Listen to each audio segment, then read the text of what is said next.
আল্লাহ নবীর সাহাবী বিয়ে করতে চাচ্ছেন না। মজার ব্যাপার, খুব ভালো করে বুঝেন, গুরুত্বপূর্ণ কথা। বিয়ে করতে চাচ্ছেন না। সাহাবারা বললেন, ইয়া রাসূলুল্লাহ, হাবিবাল্লাহ, আপনার সাহাবী বিয়ে করতে চায় না। আল্লাহ রাসূলের কাছে ডেকে আনা হলো। রাসূল বললেন, তুমি বিয়ে করো। তিনি আর না করতে পারেন না। রাসূল নিজেই ঘটক হলেন। আলহামদুলিল্লাহ বলেন। আল্লাহ নবী ঘটক হলেন, এই সাহাবীর বিয়ে দিয়ে দিলেন। বাসর রাতে এবার এই সাহাবী স্ত্রীকে বলতেছেন, প্রাণের স্ত্রী গো, তোমার সাথে আমার কয়েকটা কথা আছে। মা বোনরা গভীর মনোযোগ, গভীর মনোযোগ। ও মা ও বোন, মা বোনরা যারা এসেছেন গভীর মনোযোগ, হৃদয়ের কান লাগায় দেন, অন্তর চক্ষু লাগায় দেন। সাহাবী বললেন, ও প্রাণের স্ত্রী, আল্লাহর নবীর কথা শুনে আমি বিয়ে করেছি। আমার বিয়েতে তেমন কোনো আমার ইচ্ছা ছিল না। প্রাণের স্ত্রী গো, আমি এমন একজন পুরুষ, আমার তেমন কোনো পুরুষত্ব নাই, আমি তোমার দৈহিক চাহিদা পূর্ণ করতে পারবো না। আল্লাহর নবীর অনুমতি নিয়ে বিয়ে করেছি। এখন তুমি যাইতেও পারো, আমার কাছে থাকতেও পারো। এবার মেয়েটি বললেন, ও প্রাণের স্বামী, আপনার বিয়ের ঘটক তো আল্লাহর নবী, আমার বিয়ের ঘটক আল্লাহর নবী। ওগো প্রাণের স্বামী, আপনার সাথে আমার বিয়ে হয়েছে। যেদিন বিয়ে হয়ে গেছে, আজকে বিয়ে হয়েছে, আজকে থেকে মৃত্যুর আগ পর্যন্ত আমার সব কিছু আপনার জন্য কোরবান। আপনি যদি আমার দৈহিক চাহিদা কেন যদি আপনার কিছু করতে না পারেন, তারপরও আমি মহিলা মৃত্যুর আগ পর্যন্ত আপনার সংসারী করে যাব। জোরে বলেন সুবহানাল্লাহ।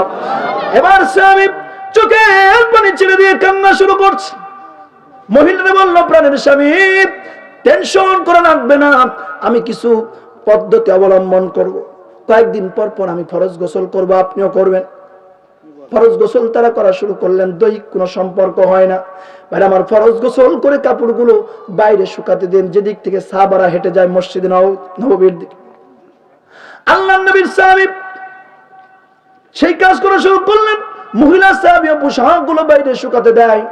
আল্লাহর নবীর কাছে সাহাবারা বিচার দিল, ইয়া রাসূলুল্লাহ, হাবিবাল্লাহ, আপনার অমুক সাহাবী নতুন বিবাহ করেছে, বিবাহ করার পরে তার পোশাকগুলো বাইরে শুকাতে দেয়, আমাদের পোশাকের দিকে নজর পড়ে, নফসের বড় সমস্যা হয়।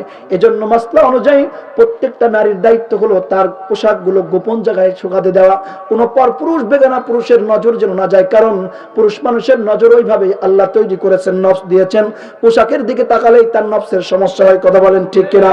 এজন্য প্রত্যেকটি নারীর দায়িত্ব হলো তার গোপন পোশাকগুলো, তার নিজের আমার ব্যবহৃত পোশাকগুলো এমন জায়গায় শুকাতে দেবে যেন কোনো পরপুরুষের নজর না যায়। কেমন মোটা কেমন চিকন এটা যেন বুঝতে না পারে। জোরে বলেন আল্লাহু আকবার। এই সাহাবী বললেন, ইয়া রাসূলুল্লাহ, হাবিবাল্লাহ, আমক সাহাবীর স্ত্রী প্রত্যেকদিন পোশাকগুলো বাইরে শুকাতে দেয়, আমাদের নফসের সমস্যা হয়, কি করব আমরা? আল্লাহ রাসূল বললেন, সাহাবী তোমার স্ত্রীকে নিষেধ করবে। স্ত্রীকে নিষেধ করে তারপরে শোনে না। ভাই আমার, দিন যায় রাত যায়, কিছুদিন পরে হঠাৎ করে মহিলাটা অসুস্থ হয়ে মারা গিয়েছে। লম্বা কথা সংক্ষিপ্ত করে বল, এই মহিলা মারা গিয়েছে। মহিলা যখন মারা গেলেন, সাহাবীরা বললেন, রাসূলুল্লাহ, আমক সাহাবীর স্ত্রী দুনিয়া থেকে বিদায় নিয়েছে। আল্লাহর নবী বললেন, আমি তার জানাজায় যাব। জানাজায় তিনি যাচ্ছেন। আল্লাহর নবী জানাজার মাঠে পৌঁছায় গেলেন। জানাজার মাঠে ঢোকার সময় আল্লাহর নবী দুইটা বৃদ্ধা আঙুলের উপরে ভর দিয়ে হাঁটতেছে। সাহাবারা কিংকর্তব্য আল্লাহর নবীর দিকে তাকায় আছেন, ফাঁকা জায়গায় কেন রাসূল বুড়ো আঙুলের উপরে ভর দিয়ে হাঁটে? জানাজা হয়ে গেল, দাফন হয়ে গেল। সাহাবারা বললেন, ইয়া রাসূলুল্লাহ, হাবিবাল্লাহ, আমাদের বেয়াদবি মাফ করবেন। নবীজি, কেন আপনি বৃদ্ধা আঙুলের উপরে ভর দিয়া আপনি জানাজা করলেন? আমরা বুঝতে পারি না। আল্লাহর হাবিব বললেন, তার আগে বলো বলো বলো গো, ও সাহাবীরা, কই সে আমার সাহাবী? যে সাহাবীর স্ত্রী মারা গেল, ওই সাহাবীকে আমার সামনে আনা হোক। আল্লাহর নবীর সামনে আনা হলো। আল্লাহ রাসূল জিজ্ঞাসা করলেন, সাহাবী, বলো বলো, কি এমন ভালো তোমার স্ত্রীর আমল ছিল যার জন্য আজকে আমাকে বৃদ্ধা আঙুলের উপরে ভর দিয়ে জানাজা পড়াতে হয়েছে? আল্লাহর নবীর কথা শুনে সাহাবী চোখের পানি ছেড়ে দিয়ে কান্না শুরু করেছে। বলল, রাসূলুল্লাহ, হাবিবাল্লাহ, এই কথা আমি বলতে পারবো না। আল্লাহর নবী বলেন, না না বলো, নির্ভয়তে বলো। সাহাবী বললে, এমন লজ্জার কথা বলা যাবে না। আল্লাহ রাসূল বললেন, সাহাবারা প্রশ্ন করেছে, তোমাকে বলতেই হবে। সাহাবার চোখ থেকে টপ টপ করে পানি পড়তেছে। বলে, নবীজি গো, আমার স্ত্রী আমার জন্য এমন কিছু কাজ করেছে, আমার দিল থেকে স্ত্রীর জন্য দোয়া হয়েছে। নবীজি গো, আমি খোঁজা ছিলাম, আমার দৈহিক তেমন কোনো ক্ষমতা নাই। নবীজি, আপনার অনুমতি নিয়ে আমি বিবাহ করেছি। বাসর রাতে স্ত্রীকে বললাম তুমি থাকতেও পারো যাইতে পারো। আমার স্ত্রী বলেছে প্রাণের স্বামী গো, আপনার বিয়ের ঘটক আল্লাহর নবী, আমার বিয়ের ঘটক আল্লাহর নবী। ওগো প্রাণের স্বামী, জীবন থাকা পর্যন্ত আমি আপনার সংসার ছাড়বো না। একবার বলেন সুবহানাল্লাহ। নবীজি গো, আমি শুধু আমার স্ত্রী শুধু একথাই বলে নাই। সাহাবী বললেন ইয়া রাসূলুল্লাহ, হাবিবাল্লাহ, আমি যে আমার স্ত্রীকে বললাম যে তুমি থাকতেও পারো যাইতেও পারো, আমার স্ত্রী আমাকে ছেড়ে তো যাই নাই। মাঝে মধ্যে তিনি ফরজ গোসল করতেন, আমার দৈহিক কোনো সম্পর্ক হতো না, তারপরে তিনি গোসল করতেন, পোশাকগুলো বাইরে শুকাতে দিতেন যাতে সবাই জানে যে আমার সংসার হচ্ছে। জোরে বলেন সুবহানাল্লাহ। সাহাবী বলছেন চোখের পানি টপ টপ করে ফেলছেন, আল্লাহর নবীও কাঁদতেছেন। নবী করিম সাল্লাল্লাহু আলাইহি ওয়াসাল্লামের চোখ থেকে পানিগুলো বেয়ে বেয়ে দাড়িগুলো ভিজে জমিন ভিজে যাচ্ছে। জোরে বলেন আল্লাহু আকবার। আল্লাহর নবী বললেন সাহাবারা শুনো, এই মহিলার গোপন আমল আল্লাহ রাব্বুল আমিন এত পরিমাণ কবুল করেছেন, পছন্দ করেছেন যে আল্লাহ তাআলা এই মহিলা সাহাবীর মৃত্যুতে আসমান থেকে হাজার হাজার ফেরেশতা এই মহিলার জানাজার জন্য শরীক বানায় দিয়েছে। আমার ভাইরা, হাফিজাতুল লিল গায়বি বিমা হাফিজাল্লাহ। এজন্য প্রত্যেকটি নারীর দায়িত্ব হলো, স্বামী প্রবাসে গিয়েছে, স্বামী কত কষ্ট করে 20 তলা 15 তলা সিমেন্টের বস্তা টেনে টেনে তোমার জন্য টাকা পাঠায়, সেই টাকা দিয়ে তুমি অ্যান্ড্রয়েড ফোন কিনে রিকশালার সাথে পালায়ে যাচ্ছ। কথা বলছেন না কেন? অসংখ্য ও মা ও বোন, হাতে ধরি পায়ে পড়ি, একবার তুমি চক্ষু বন্ধ করো। তোমার অ্যান্ড্রয়েড ফোন কেনার ক্ষমতা ছিল না, তোমার স্বামী তোমার জন্য কষ্ট করে টাকা পাঠিয়েছে। 1-2 বছর 3 বছর 5 বছর একটু কষ্ট করো, ধৈর্য ধরো, তোমার জন্য তোমার সন্তানদের জন্যই তোমার স্বামী প্রবাসে গিয়েছে। কথা বলেন ঠিক কিনা? অনেক স্বামী রয়েছে বাজারে গিয়েছেন, ব্যবসার কাজে গিয়েছেন, স্ত্রী এদিকে পরকিয়া করছেন, আছে না নাই? এজন্য মা বোন শুধু ওয়াজ শুনবেন না, হাফিজাতুল লিল গায়বি বিমা হাফিজাল্লাহ। তোমার প্রত্যেকটি অঙ্গ প্রত্যঙ্গ মৃত্যুর আগ পর্যন্ত স্বামীর জন্য হেফাজত করা তোমার জন্য ফরজ। এর চেয়েও ভাই আমার গুরুত্বপূর্ণ ওয়াজ হতে পারে না। কথা বলেন ঠিক কিনা? আল্লাহ যেন আমার প্রত্যেকটি মা বোনকে তার সতীত্ব, তার সম্মান, তার ইজ্জত আবরুকে যেন, তার ভাই আমার সবকিছুকে যেন স্বামীর জন্য ভাই আমার সতীত্ব হিসেবে সুন্দর করে রাখতে পারে আল্লাহ যেন তৌফিক দান করেন। বলছি আমিন। আরো জোরে বলেন আমিন। আল্লাহ বলছেন ফাসসালিহাতু কানিতাতুন হাফিজাতুল লিল গায়বি বিমা হাফিজাল্লাহ। মুফাসসিরিন কিরাম বলেন ফাসসালিহাত শব্দের অর্থ হলো মেয়েরা সময় মতো অক্ত মতো সময় হলেই নামাজ পড়ে নেবে।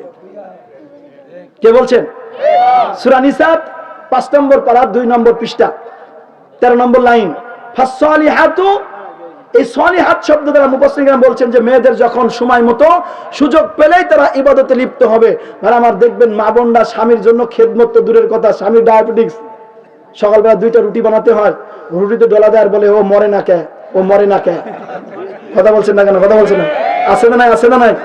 আমি বলি মা, ফাসসালিহাত শব্দ দ্বারা আমি বোঝাচ্ছি, গল্প শোনাচ্ছি না, হাসির খোরাক দিচ্ছি না। ফাসসালিহাত দ্বারা মা তুমি মনে করবা যে সময় মতো অক্ত মতো স্বামীর খেদমত করা আমার জন্য ফরজ। ও মা, তুমি রুটিতে ডালা দিবা, তোমার স্বামীর ডায়াবেটিস, 2টা রুটি বানাবা 3টা বানাবা, রুটিতে ডালা দিবা আর বলবা লা ইলাহা ইল্লাল্লাহ, ওজোরে লা ইলাহা ইল্লাল্লাহ। বলেন তো সওয়াব হবে না গুনাহ হবে? ও মা, শুধু এইটাই না, তুমি তরকারি রান্না করবো, খুন্তি দিয়া তরকারি নাড়বার বলবা সুবহানাল্লাহ সুবহানাল্লাহ সুবহানাল্লাহ। সওয়াব হবে না গুনাহ হবে? কিন্তু আমার মা বোনরা বলে ও মরে না কে, ও মরে না কে, ও মরে না কে। কথা বলছেন না কেন? কথা বলছেন না? অসংখ্য জায়গায় আছে। এজন্য মা, স্বামী তোমার মাথার মাউথ অসুস্থ হয়ে পড়ে থাকলো কোনো পরপুরুষ তোমার বাড়িতে ঢুকতে পারবে না। কথা বলেন ঠিক কিনা? নাম্বার 1। নাম্বার 2 হলো কানিতাত। কানিতাত দ্বারা আল্লাহ বলছেন তোমার যেদিন স্বামীর সাথে কবুল হলো, গুরুত্বপূর্ণ ওয়াজ আমাদের সকলের জন্য জরুরত, যেদিন তোমার স্বামীর সাথে কবুল বলে বিয়ে হয়ে গেল, ওই দিন থেকে স্বামীর সম্পদ, টাকা পয়সা, ধন দৌলত, মসুরি, সুলা, খেসারি, পেঁয়াজ, রসুন, ভাই আমার ভুট্টা, সবকিছু স্ত্রীর জন্য হেফাজত করা ফরজ। কথা বুঝতে পারছেন? ফাসসালিহাতু কানিতাতুন, সুবহানাল্লাহ বলেন। নাম্বার 3 খুবই গুরুত্বপূর্ণ, খুব গুরুত্বপূর্ণ। আপনাদের স্ত্রী যাদের আসে নাই, বাড়িতে যে ওয়াজটা শোনাই দিবেন, সূরা নিসা 5 নম্বর পারা 2 নম্বর পৃষ্ঠা। আল্লাহ বলছেন যে হাফিজাতুল লিল গায়বি বিমা হাফিজাল্লাহ। প্রত্যেকটা স্বামীর দায়িত্ব, আজকে যারা স্ত্রী আসে নাই, মা বোনরা যারা আসেন, আপনারা তো শুনবেনই, আপনাদের স্ত্রী বোনদেরকে ওয়াজটা শোনায় দিবেন। এবং যদি আপনার ঘরটাকে আপনি জান্নাত বানাতে চান, আপনার মেয়েকে সূরা নূর, সূরা নিসা পড়াবেন, বাংলা তরজমা পড়ায় দিবেন। আপনার স্ত্রীকে, আপনার মেয়েকে, আপনার বোনকে, আপনার মাকে, কোন ঘরে যদি কোন পুরুষ গার্জেন যদি মেয়েদেরকে সূরা নিসা আর সূরা নূর বাংলা তরজমা সহ পড়ায় দেয়, ওই ঘরে অশান্তি থাকবে না। লিখে নেন 100%। যে ঘরে নূর এবং নিসার বাংলা তরজমা এই বাঙালি মেয়েরা বুঝতে পেরেছে, এই ঘরে অশান্তি থাকবে না 100%। হাফিজাতুল লিল গায়বি বিমা হাফিজাল্লাহ। গভীর মনোযোগ আমার ভাইরা, আল্লাহ রাব্বুল আমিন বললেন, ও মহিলা শোনো, যেদিন তোমার স্বামীর সাথে কবুল বলা হলো, ওই দিন থেকে মৃত্যুর আগ পর্যন্ত তোমার ইজ্জত, তোমার সম্মান, তোমার চরিত্র, তোমার সতীত্ব, তোমার বডি, তোমার সব কিছু স্বামীর জন্য এমন দায়িত্বশীল বানায় দাও, মৃত্যুর আগ পর্যন্ত তোমার শরীরে কোনো পরপুরুষ হাত দিতে পারবে না, তোমার ইজ্জত কোনো পুরুষ মানুষ দেখতে পারবে না, কারোর সাথে তোমার সংসার হবে না। কেবলমাত্র যেই দিন থেকে হাফিজাতুল লিল গায়বি বিমা হাফিজাল্লাহ, স্বামীর অধিকারে তুমি চলে আসছো, ওই দিন থেকে মৃত্যুর আগ পর্যন্ত তোমার সতীত্ব তোমার স্বামীর জন্য রক্ষা করা তোমার জন্য ফরজ। আরো একবার বলেন আমিন। অনেক মা বোন রয়েছেন পর্দা করতে চান না, পর্দা আল্লাহ ফরজ করেছেন। কি করেছেন? আমরা অনেক পুরুষ রয়েছি, আমাদের স্ত্রীদেরকে পেট বের করে মোটরসাইকেল করে ঘুরায় শহরে শহরে, কথা বলেন আছে না নাই? তাহলে আমার রিক্সাওয়ালা ভ্যানওয়ালা দেখি মজা মারে, অথচ স্ত্রী আমার। আপনার স্ত্রী আপনার দায়িত্বে রাখা, এটা আপনার জন্য ফরজ, ঠিক কিনা বলেন? আল্লাহ যেন তৌফিক আর হিকমত দান করেন, বলছি আমিন। তিনটা কথা কোরআন থেকে বলতে চেয়েছিলাম, সেটা হলো এই ভালো কাজ কি? মানে আমার আল্লাযীনা ইনফিকুনা ফিস সাররা'i ওয়াদ দাররা ওয়াল কাযিবিনাল গায়যা ওয়াল আফিনা আনিন নাস আল্লাহু ইউহিব্বুল মুহসিনিন। জোরে বলেন আল্লাহু আকবার। সারি'উ ইলা মাগফিরাতিন মির রাব্বিকুম ওয়া জান্নাতিন আরদুহাস সামাওয়াতু ওয়াল আরদু উ'ইদ্দাতু লিল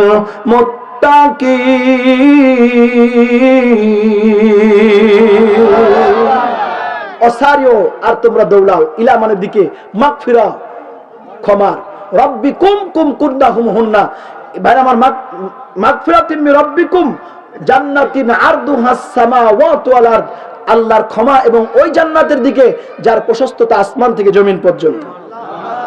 উ'ইদ্দাত লিল মুত্তাকিন, এটা এক্সেপশনাল ভাবে কেবলমাত্র পরহেজগারদের জন্য তৈরি করেছেন। সুবহানাল্লাহ। এখন এই জান্নাতে যেতে হলে কিছু কাজ করা লাগবে না? কি কাজ? প্রশ্ন করি কোরআনকে, কোরআন কি বলে দেখা যায়। কোরআন বলছে কি? আল্লাযী খালাকাল মাউতা ওয়াল হায়াতা লিয়াবলুয়াকুম আইয়ুকুম আহসানু আমালা ওয়া হুয়াল আজিজুল গফুর।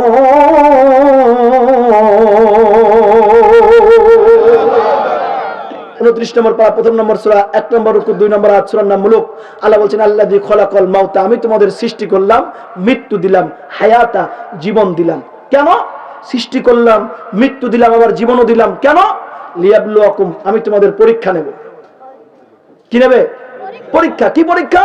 আইয়ুকুম আহসানু আমালা, কেমন ভালো কাজের প্রতিযোগিতা তোমরা করতে পারো।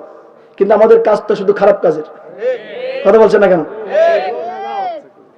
সম্মানিত দর্শক, আসসালামু আলাইকুম। আশা করছি আপনারা ভালো আছেন। ভিডিও দেখে ভালো লাগলে একটা শেয়ার, একটা লাইক, একটা কমেন্ট করবেন এবং আমাদের চ্যানেলটি সাবস্ক্রাইব করে আমাদের পাশে থাকবেন। আসসালামু আলাইকুম রহমতুল্লাহি ওয়া বারাকাতুহু।